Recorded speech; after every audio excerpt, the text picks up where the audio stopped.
बिस्मिल्लाहिर्रहमानिर्रहीम। अस्सलाम वालेकुम। आप देख रहे हैं हालात। मैं हूं सईद चौधरी। इलेक्शन कमीशन ने फैसल वाडा साहब को जो नाअहल करार दे दिया है, वो भुट्टो वाली सरकार है, याद होगा आपको।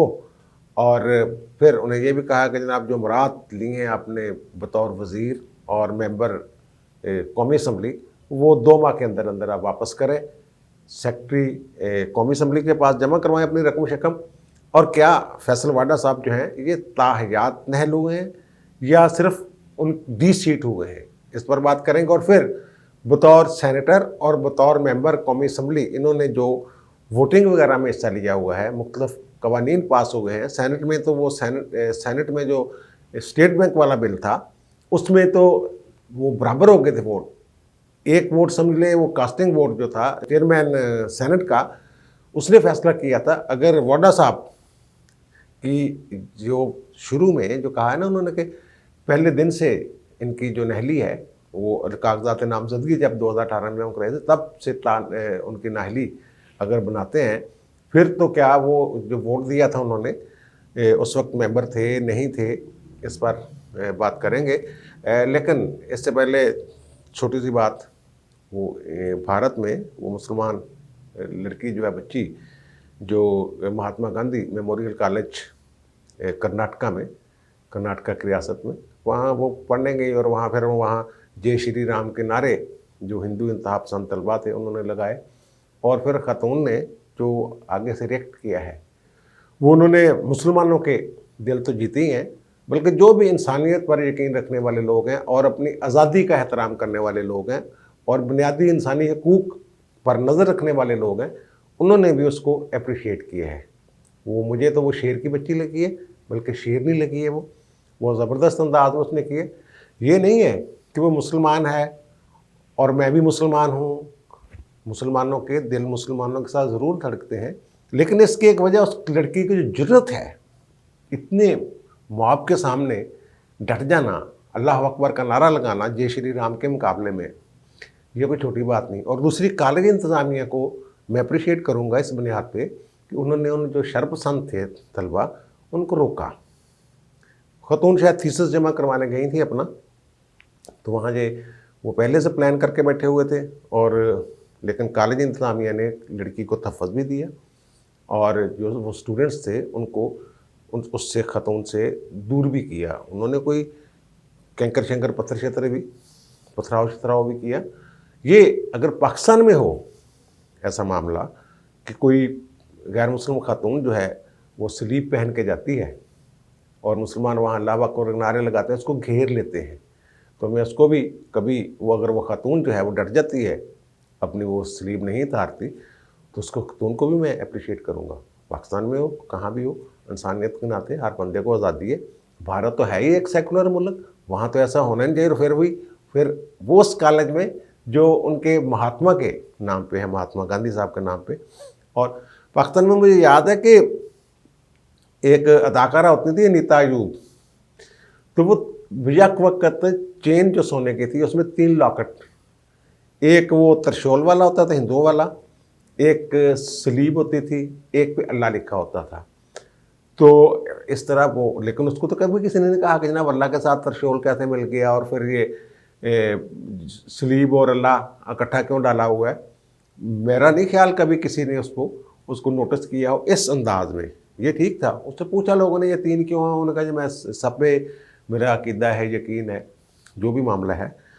लेकिन ये ख़ातून की, और फिर आलमी सतह पर भी ख़ातून के जो, बल्कि ये जो हिंदू शरपसंद थे उनके इस इकदाम से ये अजागर हुआ पूरी दुनिया में, और ख़ातून की जुर्रत ने ये अजागर किया है। तो बहरहाल पाकिस्तान में भी अगर ऐसा हो तो मैं ये कह रहा हूँ, फिर अर्ज़ कर रहा हूँ, अगर गैर मुस्लिमों को साथ इस तरह जबरी कोई सलूक किया जाए, जबरन उन्हें मजबूर किया जाए, तो फिर मैं और वो बंदा डट जाता है आगे, तो मैं उस बंदे की सताइश करूँगा। अच्छा, अब आते हैं जनाब फैसल वाडा साहब, और साथ ही एक -1 फार्मूला है वो मैं आखिर पर जिक्र करूँगा। फैसल वाडा साहब ने जनाब वो चक्कर दिए हैं इलेक्शन कमीशन को, बल्कि 2018 में जब उन्होंने कागजात नामजदगी दाखिल करवाए हैं 18 जून 2018 को, तो उसी वक्त से उन्होंने एक चक्कर देने का सिलसिला जो है वो शुरू किया हुआ है। तो पाकिस्तान के आइन के आर्टिकल 63(1)(c) में ये वाज़ेह तौर पर लिखा हुआ है कि कोई बंदा पाकिस्तान की शहरियत छोड़ दे या दूसरे मुल्क की शहरियत इख्तियार कर ले, यानी दोहरी शहरियत हो उसके पास, दोहरी शहरियत भी हो, ये तशरीह है अदालतों की, तो वो पाकिस्तानी पार्लियामेंट का रुकन नहीं बन सकता। यह सीधा सीधा कानून है। भाई साहब ने 18 जून 2018 में जब कागजात नामजदगी जमा करवाए कौमी असम्बली के इलेक्शन के लिए, आम इलेक्शन के लिए, तो वो अपना उन्होंने ये बयान अल्फी दिया कि जनाब मैं पाकिस्तानी शहरी हूँ, मेरे पास दोहरी नेशनलिटी नहीं है। अमेरिका वगैरह के एतराज़ वगैरह भी हुआ उस पर, लेकिन वो जनाब वो अपने डटे रहे। और अमेरिकी शहरियत छोड़ने के लिए उन्होंने 22 जून को, यानी कागजात जमा हो चुके थे, उसके बाद उन्होंने वो एक दरख्वास्त दी शहरियत छोड़ने के लिए, और अमेरिकी सफारत खाने ने शायद उनके जो पासपोर्ट होता है उसकी मनसूखी इस टाइप को जो सर्टिफिकेट है वो 25 जून को दिया। यानी जिस दिन कागजात नामजदगी दाखिल करवाए थे उन्होंने, उस दिन वो नाअहल थे और दोहरी शहरियत के हामिल थे। अब इसको उन्होंने लपेटा मुख्तलिफ अंदाज में, वो चलता रहा मामला। 2020 में चैलेंज किया इसको अब्दुल कादर मंदोखेल और दीगर 2-3 दोस्तों ने, मियाँ फैसल थे और आसम महमूद वगैरह। उन्होंने कहा जनाब ये तो दोहरी शहरियत है, इन्होंने अपने अपना ट्रेल दी है और जायदादें भी छपाई हुई हैं, तो इसमें ज़रा, और झूठा बयान हल्फी दिया हुआ है, इसको देखे ज़रा। अब भाई साहब कभी एक अदालत, कभी दूसरी अदालत, कभी तीसरी अदालत, इन्होंने कोई 23 दिसंबर तक, जब तक फैसला महफूज नहीं हो गया, अदालतों को चक्कर दिया बार बार। और इसमें मैं ये अर्ज़ कर दूं कि खान साहब कहते हैं ना माफिया माफिया, उनके मुंह में जो आता है इल्ज़ाम लगाते हैं, कभी किसी पे कभी किसी पे। वो उन्हें याद आता है कि 5 करोड़ की करप्शन हो गई है, फिर याद आता है हो एक सिफर कट गया, 50 करोड़ कर दो, 50 करोड़ तो अरब कर देंगे ने, तीसरी तकरीर चो 50 अरब कर देंगे ने, फिर 500 अरब कर देंगे ने। उनके मुंह में जो आता है इल्ज़ाम लगाते हैं माफिया माफिया। लेकिन खान साहब ने ये इस केस में ये साबित किया है कि वो खुद एक माफिया के सरगना है। मैं माफ़ी चाहता हूँ मुंतखब वज़ीर आज़म के लिए ऐसे अल्फाज इस्तेमाल करते हुए। उन्हें पता था कि फैसल साहब जो हैं, फैसल वावडा साहब, ये दोहरी शहरियत के हामिल हैं, और जो चक्कर दिया इन्होंने, जब उनकी कौमी असम्बली की निश्चित चैलेंज हुई तो उन्होंने वहाँ से रिज़ाइन कर दिया, और उनका ख्याल ये था कि चैप्टर क्लोज हो जाएगा। उसके बाद तो उन्हें मिल ही गया था जो भी सर्टिफिकेट वगैरह उन्होंने लिया हुआ था मनसूखी का, लेकिन वो बाद की डेट में था, शहरियत बाद में छोड़ी है। तो उन्होंने, खान साहब ने माफिया के सरपरस्त के तौर पर, क्योंकि वो बूट पालशिए थे, बूट लेके आ गए थे प्रोग्राम में, आपको याद होगा, और वही जब कौमी असम्बली से बिल पास हुआ था मिलिट्री एक्ट में तरमीम का, और उनकी बाजवा साहब की एक्सटेंशन हुई थी, अपोजिशन भी साथ मिल गई थी, उस वक्त ये बूट लेके आ गए थे जनाब, ये बूट की ताकत है कि ये बिल पास हो गया। इस तरह की हरकतें थी उनकी। और साकिब निसार साहब उनको पूरा शेल्टर देते रहे। वो मेरे पास तस्वीरें हैं जब वो गुलदस्ता पेश कर रहे हैं साकिब निसार साहब को, वो तस्वीर भी हम आपको दिखा देते हैं। बहरहाल खान साहब ने जनाब उनको, उनके साथ इतनी मोहब्बत की, या इतना, एक पूरी साजिश घड़ी गई, ये मैं कह रहा हूँ पूरी साजिश घड़ी गई उन्हें उनकी याद नहली से बचाने के लिए, उन्हें या नाहली से बचाने के लिए एक पूरी साजिश घड़ी गई कि जनाब ये मामला क्लोज हो जाएगा, और फिर सेनेट का इलेक्शन वाला जो मामला है वो नए सिरे से आएगा। उस वक्त तो हम वो सर्टिफिकेट वगैरह वो पेश कर सकेंगे। और फिर अदालत बार बार पूछती रही कि कदों छड़िया तुसी भाई जी, यानी इलेक्शन कमीशन बार बार पूछता रहा कि कब छोड़ी है, एग्जैक्ट डेट बताएं। वो कह रहे जी मुझे वो ज़्यादा पता नहीं, अमेरिका में कैसे कागजी कार्रवाई होती है वगैरह वगैरह, तो आप वहाँ से सफारत खाने से, अमेरिकी सफारत खाने से खुद पूछ लें। उनका हमारे पास भी इख्तियार नहीं है कि हम खुद पूछें, आप पर इल्ज़ाम है, आपने ला के देना है। उन्होंने सबूत दे दिए कि आप जिन दिन जब आपने कागजात नामजदगी जमा करवाए थे उस दिन आपके पास अमेरिकी शहरियत भी थी। मामला चलता जुलता रहा, फिर सेनेट के इलेक्शन हो गए, सेनेट में वो मुंतखब हो गए सिंध से। अच्छा, इसमें भी सिंध वालों को भी थोड़ा सा इसके फ़ायदा होगा, यानी कि पीपल्स पार्टी वालों को। अगर ये सीट सुप्रीम कोर्ट से स्टे नहीं होता मामला, आमतौर पर हो भी जाता है। ख्वाजा आसिफ वाला मामला भी स्टे हो गया था, एजाज सादिक वाला मामला भी स्टे हो गया था, ख्वाजा सादत रफीक वाला मामला भी 2013 के इलेक्शन वाली जो स्टे हो गए थे। और फिर आपके जो मौजूदा डिप्टी स्पीकर हैं कासिम सूरी साहब, वो भी स्टे पे चल रहे हैं। स्टे हो सकता है, चांसेस हैं स्टे के, क्योंकि कल ही सुप्रीम कोर्ट ने एक रोला डाला है कि इलेक्शन कमीशन ने रूल्स नहीं बनाए। जनाब, अब रूल्स नहीं है तो फिर आप कार्रवाइयाँ कैसे करते हैं? ये तो शायद इख्तियार से तजावज़ है। कल के एक फैसले में उन्होंने ऑब्जर्वेशंस दी हैं। दोबारा इलेक्शन वाला नहीं, जो मुख्तलिफ हल्कों में इलेक्शन का जो मामला है उस पर जो उन्होंने प्रोसीडिंग की है, उन्होंने फैसला तो बरकरार रखा इलेक्शन कमीशन ने, लेकिन रूल्स वगैरह का रोला चोला उन्होंने डाला है। अच्छा, मैं कह रहा हूँ माफिया कैसे इन्होंने कार्रवाई, माफिया के तौर पर मैं कैसे कहता हूँ, नादरा का इन्होंने जनाब तारक मलिक साहब को लगाया, जो बहुत बड़े कहते हैं, आप कह लें कि पीटीआई के हामी हैं, उनको बनाया नादरा का चेयरमैन। और नादरा ने पूरी सपोर्ट की फैसलवाडा को बचाने के लिए, पूरी कोशिश की उन्होंने। और उनका जनाब 29 मई 2018 को हमने वो इनकी अमरीकी शहरियत वाला खाना सीज़ कर दिया था। सीज़ ही किया था भाई उसको, वो तो नहीं कर दिया था कि उनको शहरियत ख़त्म तो नहीं करवा दी थी आपने। वो आपके वो जो इन्होंने एक मनसूखशुदा पासपोर्ट पेश किया था, उसकी बुनियाद पे हमने ये कर दिया था। उन्होंने कोशिश की कि शो किया जाए कि ये 18 जून 2018 से पहले इनका सीज़ हो चुका हुआ था। ये उन्होंने गेम डाली, लेकिन इलेक्शन कमीशन ने कहा नहीं भाई, हमें वो सर्टिफिकेट चाहिए, किस तरीके को आप निजी मनसूखी का सर्टिफिकेट जो है वो हासिल किया है, शहरियत मनसूखी का। तो ये कानून पाकिस्तान में ये है कि फ़र्ज़ करें कि अगर इलेक्शन लड़ने की उम्र जो मुकर्रर है, जिस दिन कागजात नामजदगी जमा करवाने की आखिरी तारीख होती है, उससे 2 दिन कम आपकी उम्र हो, मुतलका उम्र जो है, तो आप इलेक्शन नहीं लड़ सकते। हालांकि पोलिंग वाले दिन आप अहल हो चुके होते हैं, लेकिन कानून ये है कि जिस दिन कागजात नामजदगी जमा होते हैं उस दिन आप अहलियत पर पूरा उतरते हैं या नहीं। अगर उम्र की हद एक मुकर्रर है और उम्र की हद पूरी होनी है पोलिंग वाले दिन या पोलिंग वाले दिन से पहले पहले, लेकिन जिस दिन कागजात जमा करवा रहे हैं आप, उस दिन वो अगर हो रहा है तो आप नाअहल तस्वर होंगे, वो कागजात मंजूर नहीं होंगे।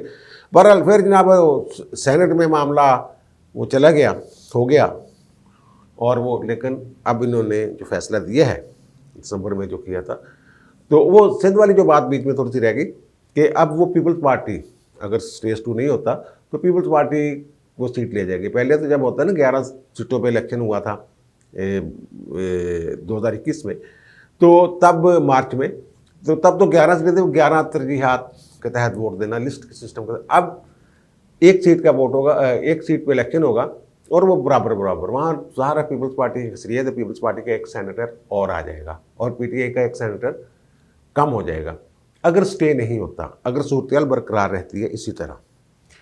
तो अब 63(1)(c) के तहत एक तो नहल करार दी है, दूसरी उनकी जो नहली है वो 62(1)(f) के तहत, जनाब सादक और अमीनी झूठा बयान अल्फी दिया है इन्होंने। और 62(1)(f) जहांगीर तरीन और नवाज शरीफ वाले कैटेगरी में ये दाखिल हो गए, नहल हो गए। ताहियात उसके तहत ताहियात है, क्योंकि सुप्रीम कोर्ट की जजमेंट है। अब अगर जो उन्होंने चैलेंज कर रहे हैं, किया हुआ है सुप्रीम कोर्ट बार एसोसिएशन ने कि ताहियात नहलें नहीं होती, और मैं बार बार कहता हूं कि इमरान खान साहब मजबूर हो जाएंगे एक दिन कि ये भी कहें अदालत में जाके ये जनाब ये 62(1)(f) के तहत ताहियात नहली नहीं, एक दफ़ा नहली होती है। बहरहाल अब वो मेरे ख्याल में ताहियात नहल हो गए, लिखने की ज़रूरत नहीं। 62(1)(f) का अगर जिक्र आ गया उसके तहत नहली हुई है तो वो फिर ताहियात नहली है, उनके पास अपील का राइट है, वो सुप्रीम कोर्ट जाएंगे, अपील करेंगे। अच्छा, अब जो इलेक्शन कमीशन ने फैसला दिया है कि ये 18 जून 2018 से यानी से नाहल है, उस वक्त नाहल थे और फिर झूठा बयान अल्फी दिया, उसके बाद फिर नाहल हो गए या सेनेट के लिए भी। तो इनकी जो पहले दिन से नहलियत उन्होंने डिक्लेयर की है और इसीलिए कहा कि 2 माह के अंदर अंदर आपने जो कौमी असम्बली से बरात ली हैं और बतौर वज़ीर जो पैसे पूसे इंठे हैं वो आप वापस करेंगे 2 माह के अंदर अंदर सेक्रेटरी असम्बली को। अच्छा, इससे बहुत सारे लोग ये गलतफहमी एक पैदा होती है कि उन्होंने जो बिल शिल पास हुए थे, जो इलेक्शन हुए थे स्पीकर डिप्टी स्पीकर वगैरह के, उनमें उन्होंने जो वोट कास्ट किया है तो वो मामला भी मुतासर होंगे, ऐसा नहीं है। और सेनेट वाला, सेनेट में उन्होंने इलेक्शन वोट कास्ट किया था उस वक्त भी, अभी जो मैंने जिक्र किया उसका स्टेट बैंक वाला बिल जो है, तो वो एक है डिफेक्टो डॉक्ट्राइन। वो ये कहती है कि जो अगर बंदा नाअहल है लेकिन उस ओहदे पर बैठा हुआ है, अहलियत की शराइत पर पूरा नहीं उतरता, अभी उसकी जो तकर्री है या तैनाती है या इलेक्शन है वो नल एंड वाइट करार नहीं दिया गया, कलअदम नहीं किया गया, और उस दौरान उसने जो काम किए हैं वो उनको तहफ़्फ़ुज़ हासिल होता है, वो पास्ट एंड क्लोज चैप्टर के तौर पे उसको देखा जाता है। और डिफेक्टो डॉक्ट्राइन के तहत किताबी बहस करनी हो तो बहुत हो सकती है, बहस बराए बहस भी बहुत हो सकती है, लेकिन उन्होंने जो करना था, वोट जो दिया वो कंसिडर हो चुका हुआ है, उसको अब नहीं छेड़ा जा सकता, उसकी बुनियाद पे कोई नहीं कह सकता जनाब ये हो सकता है कोई लोग ये केस उठाएँ, मामला उठाएँ, लेकिन असूल यही है। बहुत सारी जजमेंट्स हैं, जैसे जो PCO जजेस थे 103 के करीब, वो इफ्तिखार मोहम्मद चौधरी वाली अदालत ने तमाम का जो तकर्रर था वो कलअदम कर दिया था, PCO के तहत हलफ वाला कलअदम कर दिया था। बहुत सारे जज घरों को चले गए थे, लेकिन उनके फैसले बरकरार रखे गए थे। डिफेक्टो डॉक्ट्राइन वहाँ लगती है। बहरहाल खान साहब अब इस बात का कैसे जवाब देंगे कि जनाब मैंने एक साजिश का हिस्सा बना, मुझे पता था कि मेरा एक चहेता जो है वो दोहरी शरीयत का हामिल है, फिर मैंने उसको फिर वोट दिया, सेनेट का टिकट दिया, तो ये भाई सारी चीज़ें हैं। वैसे ना खान साहब ने जो भी फरमाते हैं ना उनके आगे ज़रूर आता है। ये पहले कहते होते थे जब इनके बच्चे बाहर पढ़ते हैं शोर मचाते थे ना, असद उमर वाला क्लिप आपने देखा होगा, सोशल मीडिया बड़ा वायरल हो गया हुआ, तो वहाँ जनाब वो खड़े हैं, सवाल पूछा जाता है कि जनाब खान साहब ये कहते थे और इनके बच्चे बाहर हैं, तो क्या इनके बच्चे वापस आ गए हैं, और अगर वापस आएंगे तो कब तक आएंगे, एक सवाल। और दूसरा सवाल बड़ा अहम ख़तरनाक सवाल उनका, जनाब क्या ये जो सेहत कार्ड आप दे रहे हैं, बांट रहे हैं, इसके तहत कोकीन का इलाज भी हो सकता है इस्लामाबाद में या कहीं और?